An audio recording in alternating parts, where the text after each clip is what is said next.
আসসালামু আলাইকুম রহমতুল্লাহ। প্রিয় দর্শক, আমরা দুনিয়াতে কত জুলুম করে থাকি, কত অন্যায় পাপ অত্যাচার করে থাকি। সেই তুলনায় কিন্তু আল্লাহ রব্বুল আলামিন আমাদেরকে খুবই নগণ্য এবং ছোট আজাব কিংবা শাস্তি দিয়ে থাকেন। আপনারা জানলে অবাক হবেন, আমাদের নবী হজরত মুহাম্মদুর রাসূলুল্লাহ সাল্লাল্লাহু আলাইহি সাল্লামের আগে যত পূর্ববর্তী নবী রাসূল এসেছেন, তাদের কমরা যদি কিছু পাপ করত তাদেরকে বিরাট বিরাট শাস্তি দেওয়া হতো। সেই তুলনায় আমাদেরকে আসলেই আমাদের নবীর উসিলায় অনেক কম শাস্তি দেওয়া হয়। আপনাদেরকে সেই সম্পর্কে আজকে কিছু অন্যান্য নবীদের ঘটনা বলবো, যেই নবীদের কমরা কি কি গুনাহ করত এবং তাদের উপরে কি কি শাস্তি আল্লাহ তাআলা প্রদান করেছেন। তাই প্রিয় দর্শক, প্রথমত এই ভিডিওতে আলোচনা করব কি কি শাস্তি আগের নবী রাসূলদের উম্মতদেরকে দেওয়া হয়েছে এবং আমাদেরকে কেন শাস্তি দেওয়া হয় না, আমরা এর থেকে বড় বড় পাপও করে থাকি। আর দ্বিতীয়ত আলোচনা করব প্রিয় দর্শক 5টি ইস্তেগফার সম্পর্কে, যেই 5টি ইস্তেগফার পাঠ করলে আল্লাহ তাআলা আপনার উপর থেকে সমস্ত বিপদ আপদ বালা মুসিবত দূর করে দেবেন এবং আপনার সমস্ত গুনাহ আল্লাহ তাআলা মাফ করে দেবেন। পরকালে আপনার জন্য রয়েছে শান্তি এবং কবরে রয়েছে আপনার জন্য ফুলের বিছানা। তাই প্রিয় দর্শক, চলুন দেরি না করে ভিডিওর মূল আলোচনায় প্রবেশ করা যাক। আল্লাহ রব্বুল আলামিন হযরত দাউদ আলাইহিস সালামকে এত সুন্দর এবং এত সুমধুর কণ্ঠ দান করেছেন যে দাউদ আলাইহিস সালাম যখন তার উপরে নাজিল করা জাবুর কিতাব পাঠ করতেন, তখন তার তেলাওয়াত শোনার জন্য আশেপাশের যত পশু পাখি রয়েছে সমস্ত কিছু তার কাছে এসে যেত তার তেলাওয়াত শোনার জন্য। আল্লাহু আকবার। প্রিয় দর্শক, দাউদ নবী যখন নদীর পাড়ে তেলাওয়াত করত, নদীর সমস্ত মাছগুলো তার কাছে এসে যেত, মানে তীরে এসে যেত তেলাওয়াত শোনার জন্য। হ্যাঁ প্রিয় দর্শক, এতটাই সুন্দর এবং সুমধুর কণ্ঠ ছিল দাউদ নবীর। এই দাউদ নবী হাসরের মাঠে আমাদেরকে তেলাওয়াত করে শোনাবেন। সুবহানাল্লাহ। প্রিয় দর্শক, যখন দাউদ আলাইহিস সালাম ওই নদীর পাড়ে যে তিলাওয়াত করত, তখন তিলাওয়াত শোনার জন্য মাছ যখন নদীর তীরে এসে যেত, তখন তার কওমের লোকেরা ওই মাছগুলোকে ধরে ফেলতো। আল্লাহ তাআলা হযরতে দাউদ আলাইহিস সালামকে বললেন, হে দাউদ, তুমি তোমার কওমদেরকে বলে দাও তারা যেন শনিবারে মাছ না ধরে, তারা যেন শনিবার বাদ রেখে সপ্তাহের অন্য কোনো দিনে মাছ ধরে। হযরতে দাউদ আলাইহিস সালাম তার কওমের লোকদেরকে বললেন, আল্লাহ তাআলা নিষেধ করেছেন তোমাদেরকে শনিবারে মাছ ধরতে, তোমরা শনিবারে মাছ ধরো না, তোমরা সপ্তাহের অন্য কোনো দিনে মাছ ধরিও। তখন তার কওমের লোকেরা চালাকি করতে লাগলো। তার কওমের লোকেরা শনিবারে মাছেরা যখন তীরে এসে যেত, তখন মাছগুলোকে বেড়ি দিয়ে জাল দিয়ে আবদ্ধ করে রাখত। তারপর যখন শনিবার চলে যেত, রবিবারে তারা ওই মাছগুলো ধরে ফেলতো। তখন তারা দাউদ আলাইহিস সালামকে এই বলে বুঝ দিত, তারা বলতো, দেখো আমরা কিন্তু শনিবারে মাছ ধরছি না, আমরা শনিবারে মাছ না ধরে আমরা কিন্তু রবিবার বা অন্য কোনো দিনে মাছ ধরছি, আমরা আল্লাহ তাআলার ওয়াদা খেলাপ করছি না। তখন আল্লাহ তাআলা তাদের এই চালাকি চতুরিতা করার জন্য তাদেরকে শাস্তি স্বরূপ এমন একটি আযাব নাজিল করলেন, তাদের প্রত্যেককে বানরে পরিণত করে দিলেন। নাউযুবিল্লাহ। প্রিয় দর্শক, তারা আল্লাহর নিষেধ অমান্য করায় তাদেরকে আল্লাহ তাআলা বানরে পরিণত করে দিলেন। আর প্রিয় দর্শক, আমরা এর থেকে কোটি কোটি গুণ বেশি পাপ করি। আপনি নিজেকেই নিজে জিজ্ঞাসা করেন, আপনি নিজেই নিজের উপর কত জুলুম করে থাকেন, কত পাপ অন্যায় অত্যাচার করে থাকেন। সেই তুলনায় আল্লাহ তাআলা কি আপনাকে শাস্তি দিয়েছেন? অবশ্যই দেন না। কারণও রয়েছে, কারণ আপনি হযরত মুহাম্মদ রাসূলুল্লাহ সাল্লাল্লাহু আলাইহি সাল্লামের উম্মত, আপনি সর্বশ্রেষ্ঠ নবীর উম্মত, আপনি শেষ জামানার নবীর উম্মত। নবীজির উসিলা করে আল্লাহ তাআলা আপনাদের উপর থেকে গজব আযাব সমস্ত কিছু কমিয়ে রেখেছেন। তাই বলে এই নয় যে আপনারা পাপ করতেই থাকবেন, আল্লাহ তাআলা সব কিছু মাফ করে দেবেন। অবশ্যই আল্লাহ তাআলা ধৈর্য ধারণ করেছেন এবং সময় মতো আপনাদেরকে এর শাস্তি দিয়ে থাকবেন। তাই প্রিয় দর্শক, সময় মতো আপনারা ফিরে আসুন এবং আল্লাহ তাআলার দরবারে তওবা করুন, আল্লাহ তাআলা আপনাদেরকে ক্ষমা করে দেবেন ইনশাআল্লাহ। প্রিয় দর্শক, আরেকটি সুন্দর ঘটনা জেনে নেই, তারপর আমরা জানবো আমাদের সেই 5টি ইস্তেগফার সম্পর্কে, যে 5টি ইস্তেগফার পড়লে সারা জীবনের গুনাহ মাফ হয়ে যাবে এবং কবরে আমাদের জন্য আল্লাহ তাআলা জান্নাতের ফুলের বিছানা বিছিয়ে দেবেন। সুবহানাল্লাহ। তো প্রিয় দর্শক, চলুন দ্বিতীয় সেই ঘটনাটি জেনে নেওয়া যাক। নূহ আলাইহিসসালামের কওমের লোকেরা আল্লাহ তালাকে অস্বীকার করত এবং আল্লাহ তালার সাথে অংশীদার করত। তারা মূর্তি পূজা করত। তারা বিশেষত 5টি মূর্তির পূজা করত এবং আল্লাহ তালাকে অস্বীকার করত। হজরতে নূহ আলাইহিসসালাম যখন তাদেরকে বলেন, হে কওমের লোকেরা, তোমরা আল্লাহ তালাকে বিশ্বাস করো এবং সঠিক পথে চলে আসো, না হতো তোমাদের উপর আল্লাহ তালা গজব নাজিল করবে। প্রিয় দর্শক, তারা এটি শুনে বলল যে, হে নূহ আলাইহিসসালামকে আল্লাহ তালা বললেন, তুমি তোমার কওমদেরকে আল্লাহর একাত্মবাদের দাওয়াত দাও এবং তাদেরকে বলো সঠিক পথে ফিরে আসতে। হযরত নূহ আলাইহিসসালাম দীর্ঘ 950 বছর যাবত তার কওমদেরকে দাওয়াত দিতে থাকলো। তারা সবসময় আল্লাহ তালার সাথে শিরক করত এবং মূর্তি পূজা করত। তারা বিশেষত 5টি মূর্তি পূজা করত এবং যখনই নূহ আলাইহিসসালাম তাদেরকে সতর্ক করতেন, তারা তাকে নিয়ে ঠাট্টা বিদ্রূপ করতেন এবং বলতেন, তুমি তো আমাদের মতোই একজন মানুষ, তুমি কিভাবে নবী হতে পারো? এইসব বলে নবীকে তারা উপহাস করত এবং নবীর সাথে যারা মুমিন বান্দা ছিল তারা ছিল খুবই দুর্বল। তারা তাদেরকে বলতো, তোমার সঙ্গ যারা দিয়েছে তারা তো খুবই দুর্বল, আমরা শক্তিশালী, তাই আমরা তাদের শামিল হব না। প্রিয় দর্শক, তারা সবসময় আল্লাহ তালার বিরোধিতা করত এবং আল্লাহ তালার নবী হজরতে নূহ আলাইহিসসালামের বিরোধিতা করত। আল্লাহ তালা এসব দেখার পরে আল্লাহ তালা বললেন, হে নূহ, তুমি নৌকা তৈরি করো এবং ওই নৌকাতে জোড়ায় জোড়ায় মানুষ এবং পশু পাখি উঠাও। আল্লাহ তালার আদেশ পেয়ে হজরত নূহ আলাইহিসসালাম নৌকা তৈরি করতে লাগলো একটি মরুর মাঝখানে।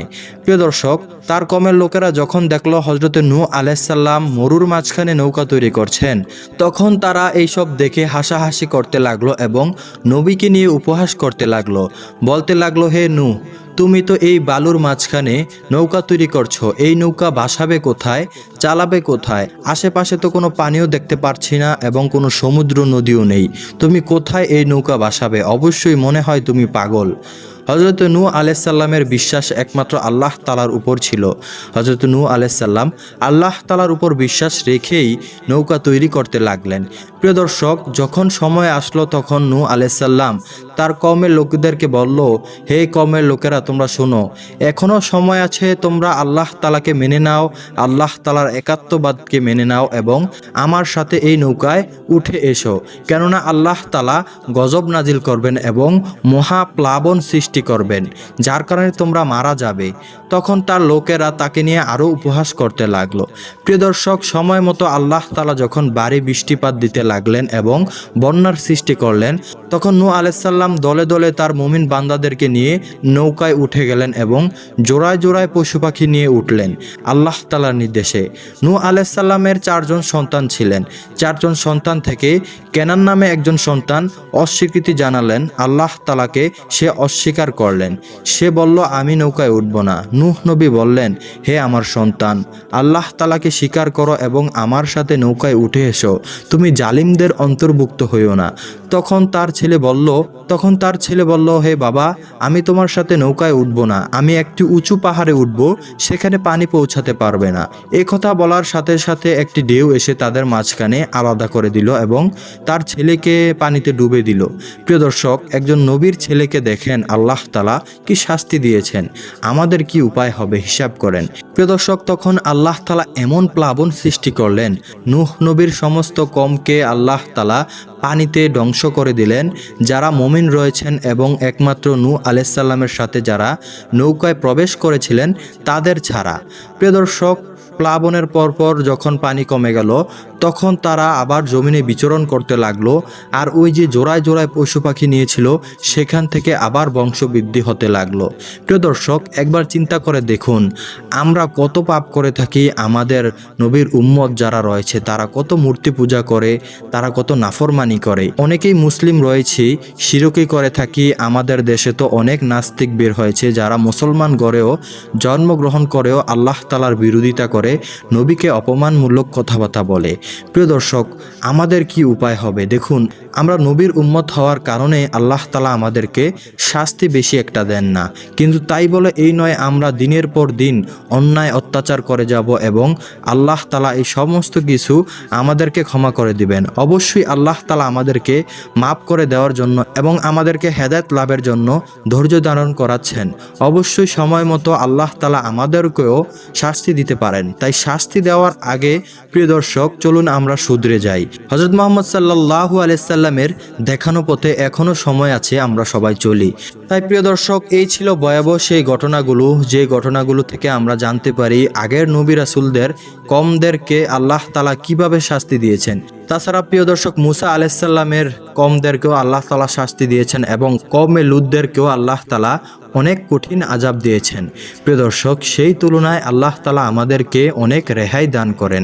এখন চলেন প্রিয় দর্শক জেনে নেই কোন সেই 5টি ইস্তেগফার, যে 5টি ইস্তেগফার পড়লে আল্লাহ তাআলা আমাদের পূর্বের সমস্ত গুনাহ মাফ করে দিবেন এবং গুনাহগুলোকে সওয়াবে রূপান্তরিত করে দিবেন। আল্লাহু আকবার। হযরতে আয়েশা রাদিয়াল্লাহু তাআলা আনহু বলেন, আমি হযরত মুহাম্মদ রাসূলুল্লাহ সাল্লাল্লাহু আলাইহি সাল্লামকে দেখেছি, তিনি যখন নামাজ শেষ করতেন তখন একবার আল্লাহু আকবার বলে 3 বার ইস্তেগফার পাঠ করতেন। ইস্তেগফারটি হলো আস্তাগফিরুল্লাহ, আস্তাগফিরুল্লাহ, আস্তাগফিরুল্লাহ। প্রিয় দর্শক আপনারাও সব সময় 5 ওয়াক্ত সালাত আদায় করার পর যখনই সালাম ফিরাবেন ইনশাআল্লাহ একবার আল্লাহু আকবার বলে 3 বার ইস্তেগফারটি পাঠ করবেন। ইনশাআল্লাহ আল্লাহ তাআলা আপনাদের জীবনের সকল গুনাহ মাফ করে দেবেন এবং আপনাদের বিপদ আপদ বালা মুসিবত সমস্ত কিছু দূর করে দেবেন। প্রিয় দর্শক নবীজি যে আমল করে গেছে সে আমল করি যদি আমরা ইনশাআল্লাহ আমরাও ঠকবো না, আল্লাহ তাআলা আমাদের উপরেও রহমত বর্ষিত করবেন। প্রিয় দর্শক চলুন 2 নম্বর আমলটি জেনে নেওয়া যাক। প্রিয় দর্শক আল্লাহ রব্বুল আলামিন নবীকে বলেন, হে নবী আপনি যতদিন তাদের মাঝখানে আছেন আমি তাদের উপর গজব নাজিল করব না, এবং তারা যতদিন ইস্তেগফারের আমল করবে আমি তাদেরকে গজব দিব না। প্রিয় দর্শক খেয়াল করুন, নবী যতদিন আমাদের মাঝখানে বেঁচে রয়েছেন ততদিন আল্লাহ তাআলা গজব নাজিল করবেন না, আর দ্বিতীয়ত যতদিন আমরা ইস্তেগফারের আমল করব আল্লাহ তাআলা আমাদের উপর গজব নাজিল করবেন না। আল্লাহু আকবার। প্রিয় দর্শক এতেই বোঝা যায় আল্লাহ তাআলার স্পষ্ট বাণী। আল্লাহ তাআলা বলেন, যেই বান্দা আমার উপর সব সময় ইস্তেগফার পাঠ করে আমি তার উপর থেকে বালা মুসিবত সমস্ত কিছু দূর করে দেই এবং তার জীবনকে খুবই সুন্দর সুখময় করে দেই। সুবহানাল্লাহ। প্রিয় দর্শক তাই আমরা ইনশাআল্লাহ বেশি বেশি করে ইস্তেগফারের আমল করব, উঠতে বসতে যেখানেই যাই ইস্তেগফারের আমল করব। দ্বিতীয় নম্বরে যে ইস্তেগফারটি রয়েছে সেটি হলো রাব্বিগ ফিরলি ওয়া তুবু আলাইয়া ইন্নাকা আনতাত তাওয়াবুর রহিম। প্রিয় দর্শক আমি আবারও বলছি, আপনারা মনোযোগ সহকারে শুনুন। রাব্বিগ ফিরলি ওয়া তুবু আলাইয়া ইন্নাকা আনতাত তাওয়াবুর রহিম। এটির অর্থ হলো, হে আমার রব আমাকে ক্ষমা করুন এবং আমার তওবা কবুল করুন, নিশ্চয়ই আপনি তওবা কবুলকারী এবং দয়ালু। প্রিয় দর্শক এই ছিল 2 নাম্বার ইস্তেগফার। আমরা এখন 3 নাম্বার ইস্তেগফারটি জেনে নেব। 3 নাম্বার ইস্তেগফারটি হলো আস্তাগফিরুল্লাহাল্লাযী লা ইলাহা ইল্লা হুয়াল হাইয়ুল কাইয়্যুম ওয়া আতুবু ইলাইহি। প্রিয় দর্শক আমি আবারও বলছি, আপনারা মনোযোগ সহকারে শুনুন। আস্তাগফিরুল্লাহাল্লাযী লা ইলাহা ইল্লা হুয়াল হাইয়ুল কাইয়্যুম ওয়া আতুবু ইলাইহি। প্রিয় দর্শক এটির অর্থ হলো, আমি আল্লাহর কাছে ক্ষমা প্রার্থনা করছি যিনি ব্যতীত কোনো উপাস্য নেই, যিনি চিরজীব সবকিছুর ধারক, এবং আমি তার কাছেই তওবা করি। প্রিয় দর্শক নবীজি সাল্লাল্লাহু আলাইহি সাল্লাম তার আদরের কন্যা হযরতে ফাতিমা রাদিয়াল্লাহু তাআলা আনহুকে ডেকে ডেকে বলেন, ও ফাতেমা তুমি নিজেকে নিজে জাহান্নামের আগুন থেকে বাঁচাও, কবরের আযাব থেকে বাঁচাও। সেই কবরে যেয়ে যদি তুমি আমার পরিচয় দাও কোনো লাভ হবে না। সেই কবরে শুধু একমাত্র আমল এবং নেক আমল নিয়ে যারা যায়, কবর শুধু তাদের সাথেই ভালো আচরণ করে। তাই সাবধান হে ফাতেমা, তুমি নিজেকে নিজে কবরের আযাব থেকে বাঁচাও, জাহান্নামের আগুন থেকে বাঁচাও। প্রিয় দর্শক নবীজি তার মেয়ের প্রতি এমন বাণী দিয়ে গেছেন, তাই আমাদের কি হবে যারা আমরা প্রতিনিয়ত পাপ করি? হযরতে ফাতিমা রাদিয়াল্লাহু তাআলা আনহু জান্নাতের মহিলাদের সর্দারনি হবেন, যিনি দুনিয়াতে থাকতেই জান্নাতের টিকিট পেয়েছেন। তাদের যদি এত ভয় ভীতি থাকে আমাদের কতটুকু আল্লাহর প্রতি ভয় থাকা উচিত। আর অথচ আমরা দেদারসে দুনিয়াতে চলাফেরা করি, দৈনিক নিজের উপর জুলুম করি, কিন্তু আমরা সময় মতো আল্লাহ তাআলার হুকুম মেনে চলি না, এমনকি 5 ওয়াক্ত নামাজটুকু সঠিক মতো আদায় করি না। তাই প্রিয় দর্শক, অবশ্যই আমরা সব সময় 5 ওয়াক্ত সালাত আদায় করার চেষ্টা করব ইনশাআল্লাহ। প্রিয় দর্শক, এখন বলতে যাচ্ছি 4 নাম্বার ইস্তেগফার সম্পর্কে। আল্লাহুম্মা গফিরলি ওয়ারহামনি ওয়া আতুবু আলাইয়া। প্রিয় দর্শক, আমি আবারও বলছি, আপনারা মনোযোগ সহকারে শুনুন। আল্লাহুম্মা গফিরলি ওয়ারহামনি ওয়া আতুবু আলাইয়া।